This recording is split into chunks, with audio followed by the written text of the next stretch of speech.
राजी कंडियारे में रहमतपुर पहाड़ी में बरसाती पानी निकाल नहीं सको, रहवासी परेशान बणियल है। रिपोर्ट कर रहे हो अब्दुल रज़ाक गांगरो। नाज़रीन मौजूद आहियूं कंडियारे जे वार्ड नंबर 10 रहमताबाद में, जिथे बरसाती पानी जो है सो निकाल थी न सको है। हितां जे रहवासियुनि तक़रीबन जो है सो 200 खन घर आहिनि, जिन मां काफ़ी सारनि घरनि जो नुक़सान थी वियो है, घर ढही पट थी विया है।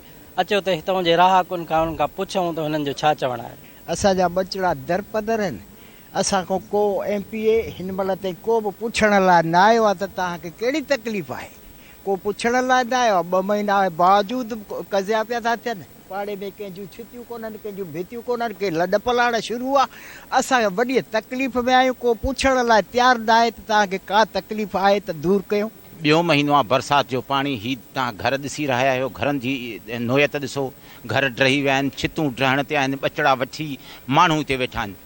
डिप्टी कमिश्नर नौशरो फिरोज़ खे गुज़ारिश थो कयां त को वॾो हादिसो न पेश अचे, इंसानी अलमियो न पेश अचे, इंसानी जानियूं न ज़ाया थियनि।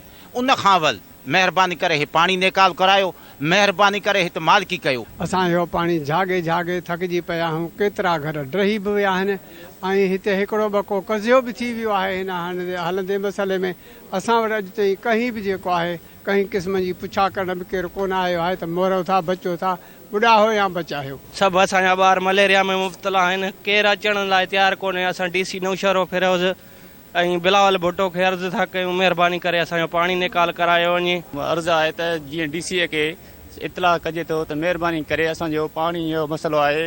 हिते जॻहियूं किरनि थियूं, असांजे लाइ तकलीफ़ आहे। फैमिली सां कीअं रहे सघूं, असांखे एतिरी जॻह कोन थी मिले किथे मसाड़ ते रहूं। असांजे लाइ मसइलो आहे, महिरबानी करे साईं। हिननि DC नौशरो फिरोज़ ऐं ॿियनि वस वारनि खां अपील कई आहे त असांजो पाणी निकाल करे असांखे जेको आहे सो सुख जो साह खणायो वञे। कैमरामैन अब्दुल वहीद चन्ने सां गॾु अब्दुल रज़ाक गांगरो, धरती TV न्यूज़ कंडिया।